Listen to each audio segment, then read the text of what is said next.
السلام علیکم ورحمۃ اللہ۔ السلام علیکم ورحمۃ اللہ وبرکاتہ۔ سامعین حضرات، میں ہوں آپ کے ساتھ مولانا طیب القاسمی۔ قرآن تفسیر کا جو سلسلہ، قرآن کریم کے جو تفسیر کا سلسلہ چل رہا ہے، ہم سورہ بقرہ کے قریب 40ویں آیت تک پہنچ چکے۔ اگلی جو آیت ہے، اس آیت کے اندر اللہ تبارک و تعالی بنی اسرائیل کو اس قرآن کریم پر ایمان لانے اور ان پر جو انعامات کیے ان سب کا تذکرہ ہے۔ ویڈیو شروع کرنے سے پہلے آپ سبھی حضرات سے گزارش ہے کہ اس کو مکمل دیکھیں اور ضرور دوسروں تک پہنچائیں۔ نئے آنے والے حضرات ضرور اس چینل کو سبسکرائب کریں۔ اعوذ باللہ من الشیطان الرجیم، بسم اللہ الرحمن الرحیم۔ یا بنی اسرائیل اذکروا نعمتی التی انعمت علیکم وَأَوْفُوا بِعَهْدِي أُوفِ بِعَهْدِكُمْ وَإِيَّايَ فَارْهَبُونَ۔ سب سے پہلے آیت کریمہ کا ترجمہ دیکھ لیتے ہیں۔ یا بنی اسرائیل، اے بنی اسرائیل، یعنی اے اسرائیل کے اولاد، اذکروا نعمتی التی انعمت علیکم، ان نعمتوں کو یاد کرو جو نعمتیں ہم نے تم پر کی۔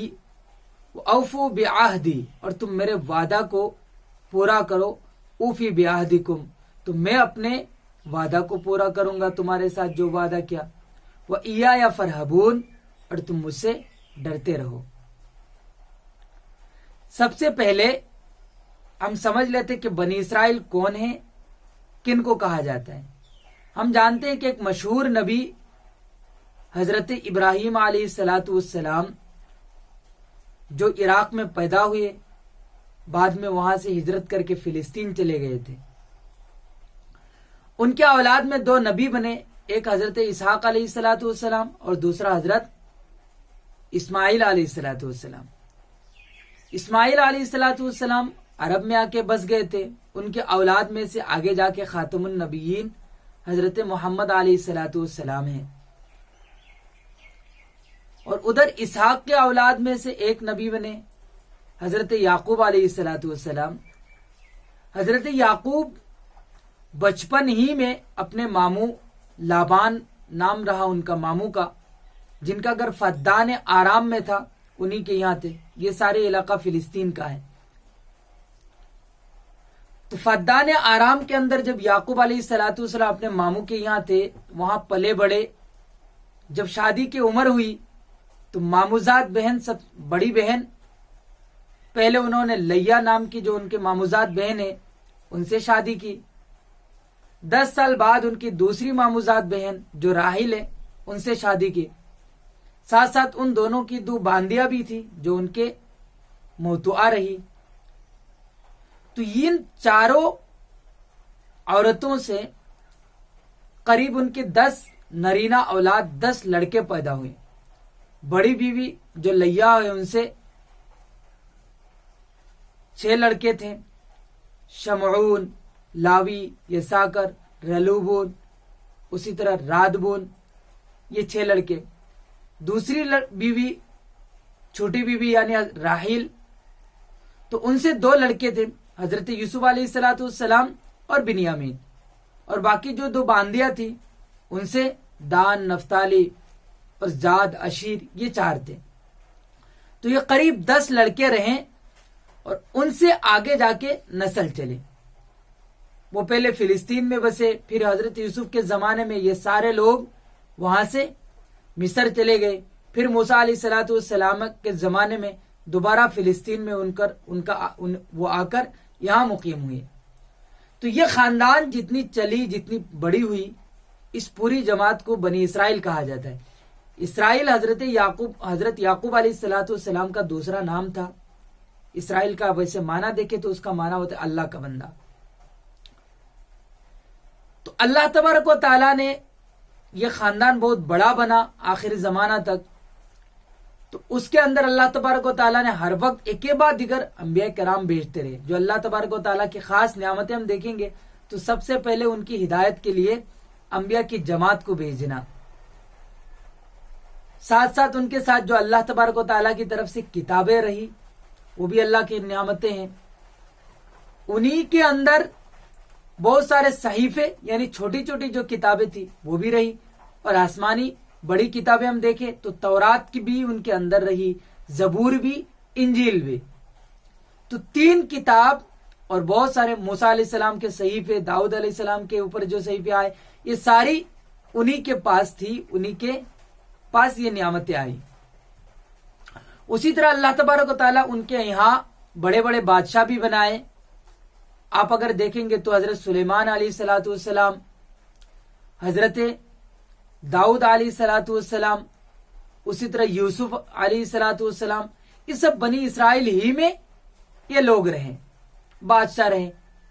فلسطین پر انہوں نے حکومت کی. ایک وقت میں یوسف کے زمانے میں مصر میں ان کا اچھی خاصی ان کی طاقت تھی مصر کے اندر.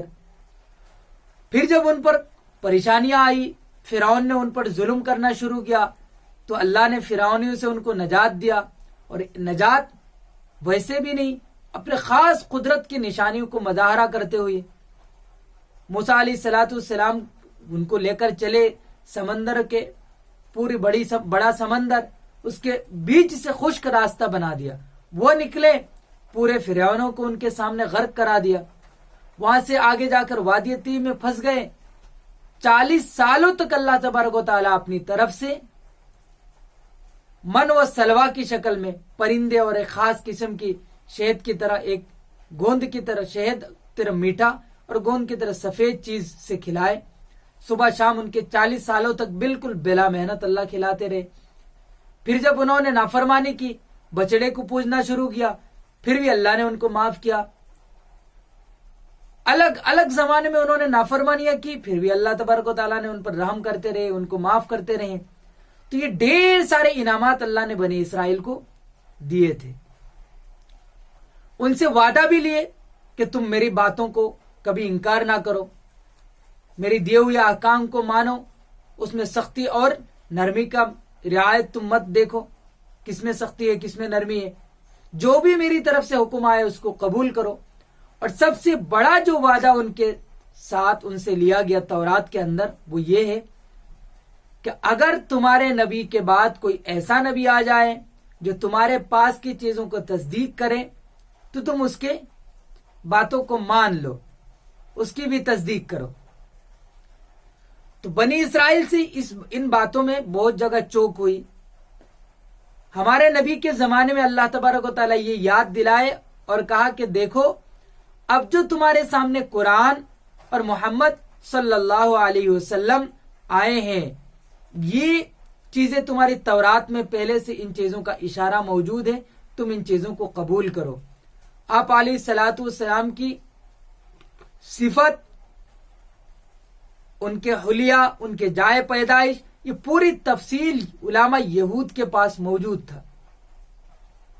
اب آپ کو اگر یاد ہو تو حضرت جب مدینے میں آپ علیہ الصلوۃ والسلام تھے تو عبداللہ بن سلام ایک مشہور یہودی عالم آئے تھے.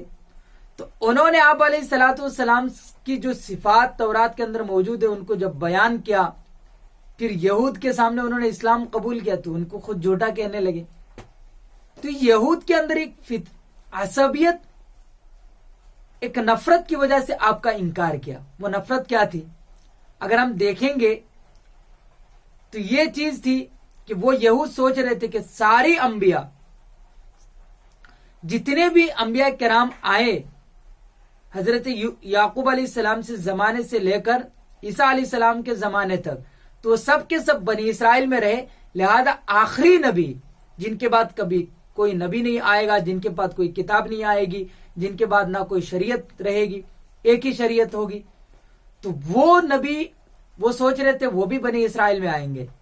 لیکن جب آپ بنی اسماعیل سے حضرت یعقوب, حضرت ابراہیم علیہ السلام کے دوسرے بیٹے اسحاق علیہ السلام کے سوکن زاد بھائی, تو ان اسحاق علیہ السلام کے ماں سے نہیں تھے, دوسری ماں سے تھے. تو یہ عرب میں بسے ہوئے تھے, اسماعیل علیہ السلام کی اولاد ہے. تو ان سے پیدا ہونے کی وجہ سے ان کے دل میں یہ کینہ اور بغض تھا کہ یہ ہم میں سے کیوں نہیں آئے, ہم اس کو نہیں مانیں گے. تو انہوں نے اس کے لیے طرح طرح کے حربہ اپنائے. تو اللہ تبارک و تعالیٰ نے یہ نعمتوں کو ان کو یاد دلایا کہ تم ان تمام انعام کو یاد کرو اور ساتھ ساتھ میرے وعدہ کو بھی یاد کرو. اگر تم میرے وعدہ کو پورا کرو گے جو میں تم سے لیا تھا کہ انبیاء کرام کی تکذیب نہیں کرو گے, ہر نبی کی تصدیق کرو گے, ان پر لائی ہوئی شریعت پر رہو گے, تب تمہارے لیے جو وعدہ میں نے آخرت کے لیے کیا, دنیا میں بھی تمہارے لیے جو وعدہ کیا کہ دنیا کے اندر ان کو تمہیں اطمینان سے زندگی گزارنے کے موقع ملے گا اور آخرت میں جنت ملے گی, تو میرے وعدہ یعنی جب محمد صلی اللہ علیہ وسلم پر ایمان لاؤ گے تب یہ بات پکا ہوگی. یہاں یہ بات بھی یاد ہونی چاہیے کہ حضرت خاص کر کے اہل کتاب, چاہے وہ یہود ہو یا نصارہ ہو, ان میں سے اگر کوئی مسلمان بنے تو ایک بت پرست مشرک سے جو مسلمان بنتا ہے اس کے مقابلے میں ان کو دوہرا ثواب ملے گا. ایک تو وہ سابقہ نبی پر ایمان ہونے کی وجہ سے اور ساتھ ساتھ نئے نبی کے ایمان ہونے کی وجہ سے. تو بنی اسرائیل نے ان چیزوں کو نہیں مانا, آگے انہوں نے بہت قسم کے نافرمانیاں کی. یہ باتیں قرآن کریم کے تفصیل کے اندر آئے گی, یہ باتیں خاص کر کے سورہ یوسف میں, اور یہ جس رکوع میں ہم شروع کیے یہ پورا رکوع اس سلسلے میں ہے. انشاءاللہ آگے یہ باتیں آئے گی. السلام علیکم ورحمۃ اللہ وبرکاتہ.